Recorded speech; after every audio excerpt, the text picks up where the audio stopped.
So I remember when Piccolo first got his transformations, and I heard about it because I didn't see the movie. I heard about it and I was like, oh my goodness, this is so dumb, right? Why would they give him a transformation for free? And then I realized, like, hold on. The whole reason why the series exists, right, essentially goes back to Piccolo. And he's never used the Dragon Balls for himself. Like, the only wish that they ever used specifically for Piccolo was bringing Piccolo back to life. But they had to do that because they needed the Dragon Balls. So they needed the Earth Dragon Ball. So that's why they brought Piccolo back to life. It's still really for the Earthlings and the Z Fighters and not really for Piccolo. He never got to have his potential unlocked by Guru like Krillin and Gohan did.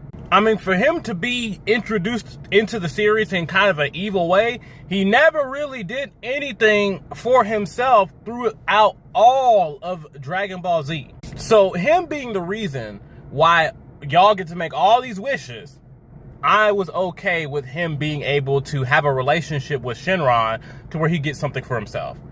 And a lot of it being linked to the fact that he never stopped training and he was always working on his power. So even that power boost probably wouldn't have been as great if he wasn't constantly dedicated to his own training. If he hadn't dedicated his life to getting stronger and maintaining his power. Very similar thing with Goku. Goku always worked for pretty much everything that he got. Like, you could argue whether or not you think certain transformations are being ass pulls or whatever, but in some way, it always goes back to Goku never stopped training, never stopped working on his body, never stopped saying, I want to be stronger than I am now. The only difference is Gohan did neglect his training, and it's not even so much about him getting weaker between the Cell Saga and the Buu Saga. He got sloppy. Remember, it wasn't just them saying, oh, he's not as strong as he was when he fought Cell while he was fighting Dabura. They were saying, dude, you're telegraphing all of your attacks. You're sloppy. Like, a lot of it was technique. So essentially, Gohan gets to kind of slack off and then get a upgrade from slacking off. Whereas everybody else got an upgrade when they were always upgrading themselves in some way or fashion in the first place.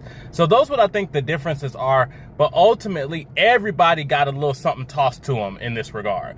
But we still don't know that. As soon as we get more information about what Neva actually did, it may explain how much of a free thing Goku got.